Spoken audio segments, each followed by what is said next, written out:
Tak disangka ya, Natalius Pigai ini sering menggunakan barang-barang mewah. Sangat kontras dengan kehidupan di Papua.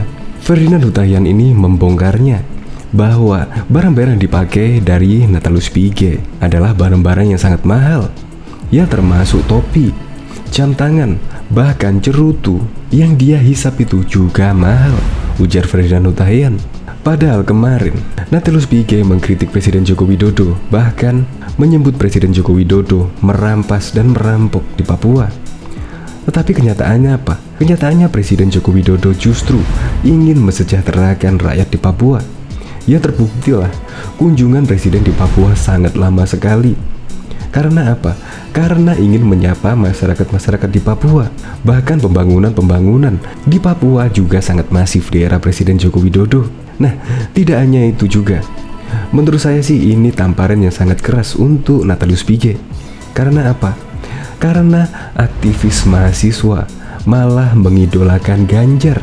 Mengidolakan Ganjar adalah sosok pemimpin yang menginspirasi. Dan kedatangan aktivis mahasiswa dari Papua mendatangi Ganjar tersebut sekaligus menyampaikan aspirasi bahwa Papua dan Jawa Tengah adalah saudara. Nah, beda sekali kan apa yang diutarakan dengan Natalius Pigai, bahwa kedua orang tersebut, yaitu orang Jawa Tengah, Ganjar Pranowo dan juga Presiden Joko Widodo, sangat diidolakan di tanah Papua. Untuk lebih lengkapnya simak berita berikut ini, Good News Indonesia. Belum menyaksikan video ini, pastikan bosku jangan lupa subscribe. Karena subscribe itu gratis plus bonus tonton video terbaru setiap harinya. Jangan lupa ya.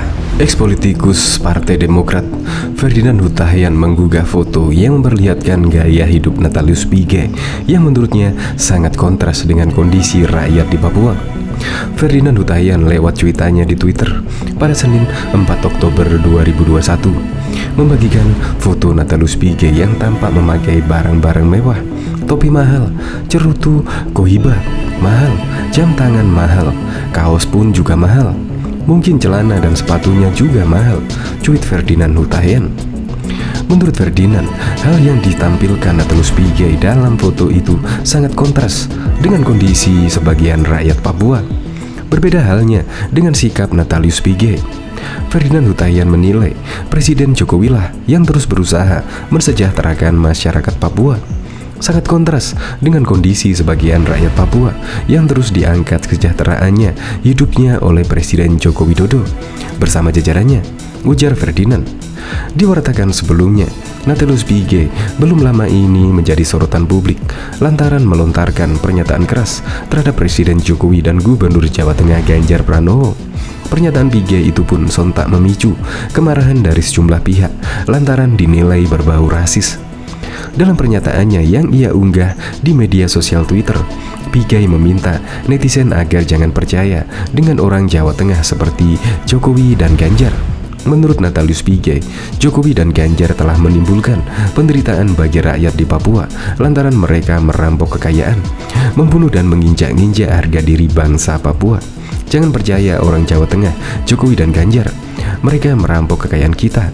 Mereka bunuh rakyat Papua, injak-injak harga diri bangsa Papua dengan kata-kata rendahan, rasis, monyet dan sampah, ujarnya. Diketahui sejumlah aktivis mahasiswa kelompok Cipayung Papua tiba-tiba mendatangi hotel tempat menginap Gubernur Jawa Tengah Ganjar Pranowo di Jayapura. Hari ini, para mahasiswa menyampaikan Papua dan Jawa Tengah adalah saudara. Kedatangan para aktivis mahasiswa dari GMNI, PMII, PMKRI, HMI, GMKI, dan BEM Universitas Cendrawasih itu cukup mengejutkan. Ganjar yang sedang sarapan pagi dari Restu Hotel pun buru-buru menemui para mahasiswa tersebut. Ketua GMNI Jayapura, Rizky Bofra, mengatakan sengaja menemui Ganjar untuk mendiskusikan. Menurut Ganjar adalah salah satu pemimpin yang disukai karena dekat dengan rakyat dan berprestasi. Tak hanya membangun Jateng, Ganjar dinilai banyak menginspirasi para pemuda di seantero negeri. Ketika beliau datang ke sini, ini momentum bagi kami berjumpa dan sharing ide, masukan dan gagasan dari beliau pada kami untuk membangun Jayapura ini. Jelas Rizky dalam keterangan tertulis pada Minggu 3 Oktober 2021. Rizky juga mengapresiasi ide Ganjar untuk membentuk desa kembar antara Jateng dan Papua. Ia berharap persaudaraan Jateng dan Papua terus berlanjut untuk Indonesia.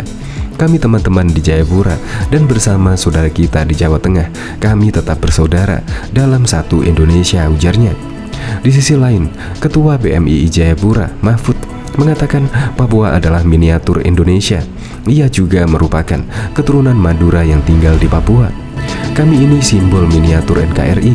Meskipun kami berbeda, tapi perbedaan suku, ras, agama tidak membuat kami terpecah belah, ujarnya. Sambil ngopi, Ganjar dan mahasiswa itu terlibat obrolan payung. 2 jam lebih Ganjar nongkrong dengan mereka dan berbagi cerita serta pengalaman. Pertemuan berlangsung hangat dengan guyonan dan candaan yang membuat senyuman tertawa. Kalian kuliah belum masuk kan? Terus aktivitas sehari-hari apa? Tidur sajakah? Pantas itu perutnya besar, canda Ganjar. Dalam kesempatan itu Ganjar juga memberikan masukan kepada para aktivis mahasiswa. Aktivis yang biasanya hanya bicara politik, diajaknya untuk masuk ke wilayah kreatif dan konkret dalam membantu masyarakat setempat.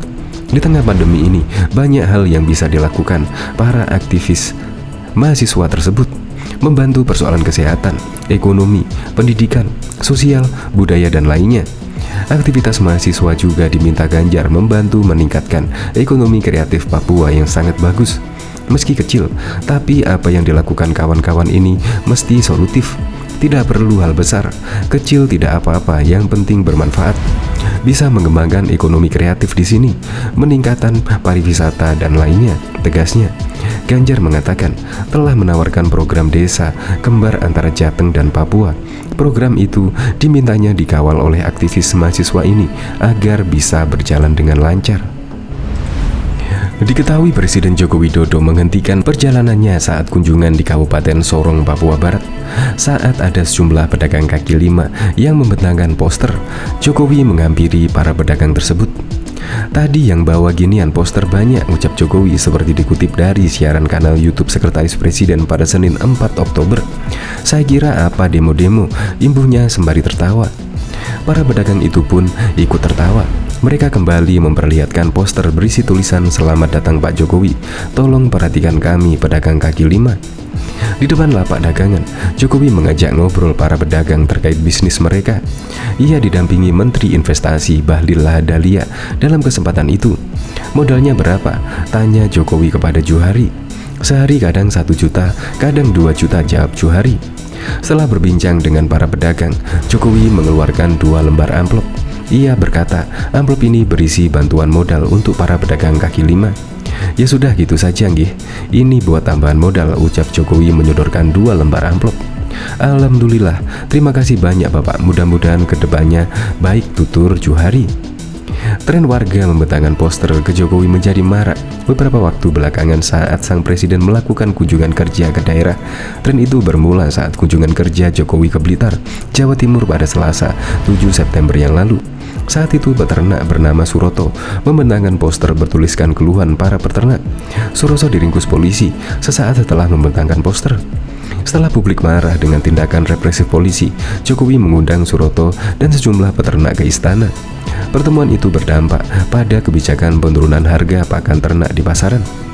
Ada pula sejumlah mahasiswa Universitas 11 Maret Solo yang membentangkan poster yang mengkritik pemerintahan kala Jokowi menyambangi kampus mereka pada Senin 13 September. Namun, mereka diciduk aparat kepolisian setelah membentangkan poster kritik di pinggir jalan yang dilalui Jokowi. Poster tersebut diantaranya berbunyi, "Pak, tolong benahi KPK dan tuntaskan pelanggaran HAM di masa lalu." Beberapa menit setelah Jokowi melintas, sejumlah petugas tak berseragam tiba-tiba menangkap mahasiswa tersebut. Polisi berdalih mengamankan dilakukan karena dalam melakukan aksi tak melakukan koordinasi dengan Korps Bayangkara. Setidaknya ada 10 mahasiswa sempat diamankan dan akhirnya seluruhnya dilepaskan. Bukan hanya menyampaikan aspirasi lewat poster, di sejumlah daerah pun elemen mahasiswa sipil menyambut kedatangan Jokowi dengan aksi unjuk rasa, seperti di Kendari, Sulawesi Tenggara pada Juni lalu dan di Cilacap, Jawa Tengah pada September lalu.